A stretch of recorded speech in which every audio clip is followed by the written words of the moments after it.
te magoou, ofendeu e você está com isso atravessado na garganta, não conseguiu perdoar e tem até um certo desejo de vingança correndo nas veias, isso pode fazer muito mal. Perdoar tem um significado enorme no nosso bem-estar. Significa que a gente estando perdoando, a gente está limpando todas as coisas de ruim, né, que acontecem, talvez até uma doença, né? Você fica guardando um rancor, uma mágoa, né? Então aquilo pode trazer doença também, acredita sim. Eu acho que é importante perdoar para ser perdoado, né? Todo dia eu acho que a gente tem que perdoar. A gente não está esperando que venha alguma coisa, né, pra gente naquele momento. Pensa assim, hoje não vai ter nada, né, que vai me aborrecer, pois aparece e a gente tem que perdoar. Aprendi que o perdão é muito importante na vida da gente, porque sem ele a gente não convive. Ela tá certa. Agora, não é fácil perdoar, mas quem conjuga esse verbo pode tirar um peso do peito. Perdoar, ação nobre que, de acordo com a Bíblia, Jesus Cristo deixou de ensinamento aos povos. Palavra que está muito presente nas poesias, nas músicas. Vinícius de Moraes, por exemplo, em um dos seus mais famosos poemas, pediu perdão por amar de repente. Mas será que na prática é fácil ter essa atitude? Perdoar, acho que já perdoei, mas é muito difícil. Se você tem um discernimento, você tem, por exemplo, Deus no coração, você consegue perdoar. Sem pensar, algumas ações podem machucar, magoar. Edson e Rosa passaram por tempos difíceis. Durante 15 anos, Emerson, o filho mais novo, foi refém das drogas. Eu ficava nervosa na hora e tudo, mas eu agia muito com o coração, né?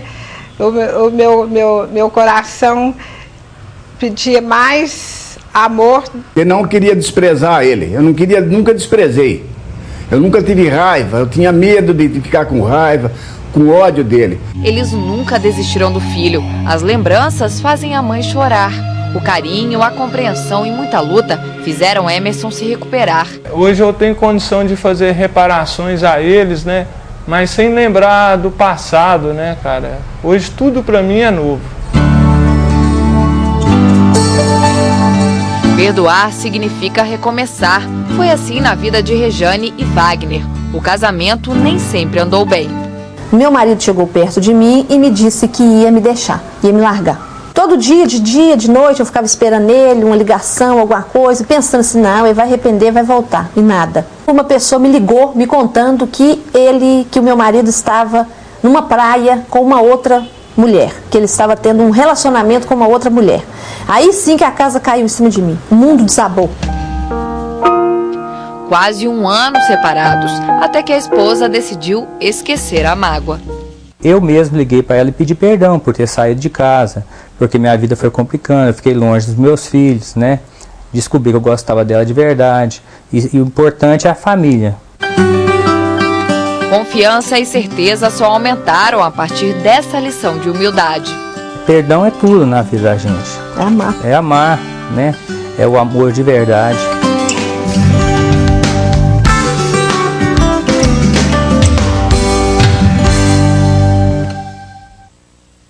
Será que pedir perdão também é uma forma de proteger a saúde? É o que nós vamos saber hoje da médica psiquiatra Janaína Muniz Adachi e com a psicóloga Fabiana Fernandes. Histórias fortes que a gente viu aí agora, né? E durante a semana eu recebi e-mails, né? E uma participação no Twitter da Ana Bernardes. E ela disse o seguinte: nossa, a pauta do bem viver é como um murro no meu estômago. E até riu um pouquinho assim. E ela disse: o ressentimento é um veneno para a alma, nada como paz, leveza, para garantir a nossa longevidade. O perdão, então, ele pode fazer tudo isso para a gente, ele é muito bom para a nossa vida, mas a gente ainda não se alertou para essa questão? Com certeza. A falta do perdão, hoje a ciência tem trazido isso, né? Mas é um princípio de vida, né? Desde como vocês mesmos mostraram, desde que Jesus deixou isso permanece. Hoje a ciência tem explicado qual é o mecanismo da falta de perdão. A persistência da raiva, a persistência do ódio, desses sentimentos mobilizam um mecanismo de estresse corporal orgânico que produz hormônios que persistentemente altos, como cortisol, adrenalina, fazem com que aumente a pressão arterial, altera batimento cardíaco, frequência cardíaca, tônus muscular, né? Isso pode também levar a doenças mais graves, aumentar em 3 vezes até o risco de infarto. Olha então, só. a longo prazo, com a persistência desses estímulos orgânicos, gerados por esses sentimentos mal resolvidos, sim, as pessoas podem adoecer. Inclusive a dúvida da Lidiane de Uberaba, do bairro Gameleira, porque ela quer saber, olha, a raiva, a angústia no coração, eles realmente podem trazer doenças pra gente? Com certeza. Podem trazer, sim. Quer dizer, agora como é que eu faço para poder perdoar? Porque não é fácil, né? Quando alguém faz um comentário, seja no trabalho, seja nas nossas relações pessoais, quando alguém faz um comentário, alguém nos faz alguma coisa, aquilo bate na alma e causa uma dor profunda, né, Fabiana? Perdoar, ao contrário do que se pensa, né, Mônica, é um processo muito elaborado, é difícil perdoar. Porque envolve eu reconhecer os meus limites, né? Envolve eu entrar em contato com as minhas dores, né? Envolve eu ter que me perdoar também. E acho que esse processo do perdão, ele é vivenciado, né? Ele não acontece abruptamente.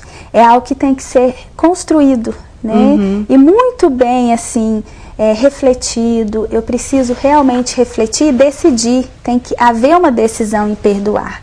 E não é uma decisão do dia para a noite, ou de uma hora para outra. Sim, essa decisão ela vai sendo amadurecida, né? Esse desejo ele vai brotando e isso vai sendo fortalecido na medida que eu vou refletindo nessas ofensas, né? Tentando entender qual a minha parte, qual a minha dor nessa história toda.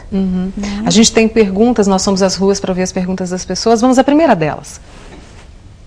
Meu nome é Mônica, eu sou de Ituiutaba. Eu gostaria de saber se o perdão, ele realmente, existe alguma comprovação de que ele realmente está ligado ao aparecimento ou à cura de doenças?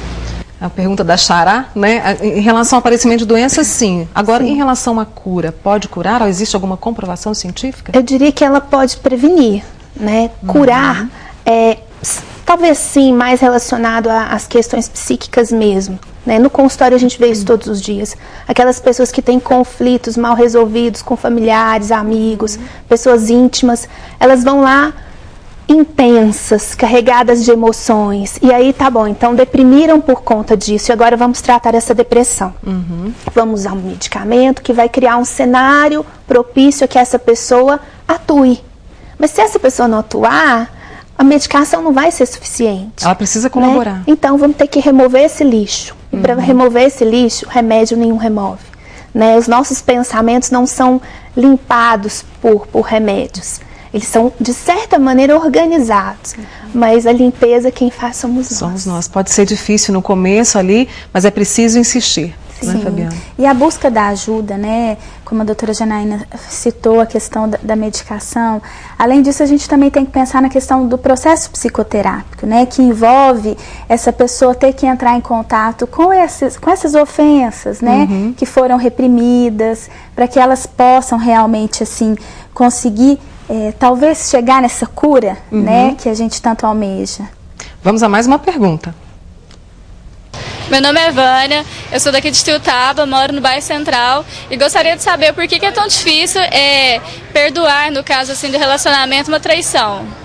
Difícil. O que vocês dizem a ela? Eu penso que quando se trata de relações, né, a gente está falando de um outro, né, e um outro diferente de mim mesma, né, onde eu tenho que além de conhecer os meus próprios limites, conhecer os limites desse outro, que é muito diferente dos meus. Então envolve, acho que vários mecanismos aí, né, de respeito, né, de eu ter que realmente assim estar disposta, né, a diminuir esse espaço, ter humildade.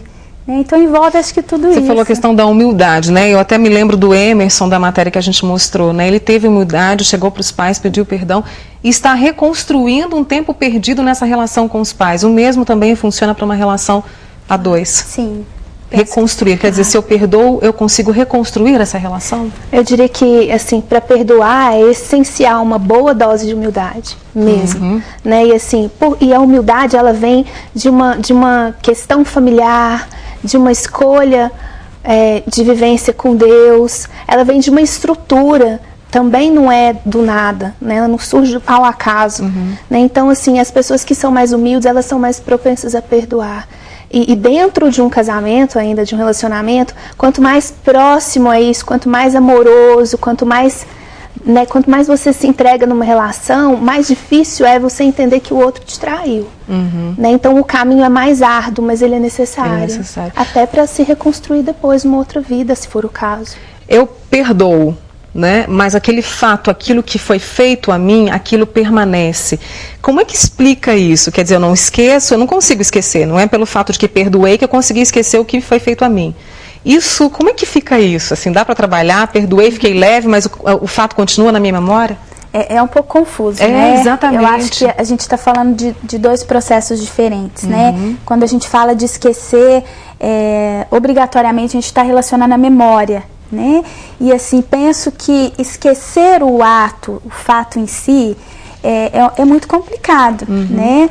Mas penso que esquecer a dor que aquele ato me traz é possível, né? Através das ressignificações que a gente tem falado, né?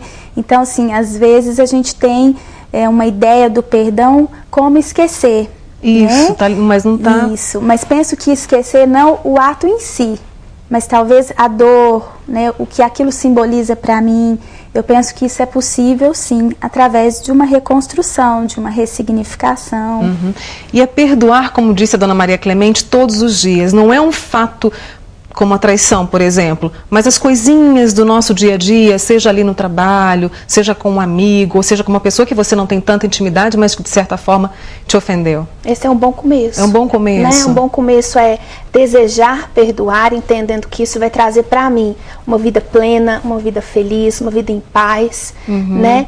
E começar como? Nas grandes coisas? Não, acho melhor a gente não desprezar os pequenos começos. Né? Que então, são sempre muito nas coisas do dia a significativas. dia, isso vai trazer aprendizado, vai trazer uma recompensa, de certa Acho que maneira. o aprendizado faz parte, né? O aprendizado faz parte da gente. Para a gente encerrar aqui, eu recebi tantas frases de um amigo meu e eu queria pegar uma aqui, depois eu vou deixar no site para você, tá bom? Para você ler. Perdoar e esquecer todo mal, sem lembranças amargas, sem dependências. O perdão sincero é uma grande conquista da alma. E o perdão garante, onde estivermos, saúde, paz, renovação e segurança. É isso. É tudo. Exatamente. É tudo para nossa qualidade de vida, né? Liberdade para viver, né? Sem culpa, sem peso no coração, né? E paz, né? Que papo bom. Eu quero agradecer a médica psiquiatra Janaína Muniz e a psicóloga Fabiana Fernandes, esperando contar com vocês em uma próxima oportunidade. Foi um prazer. E vamos exercer o perdão.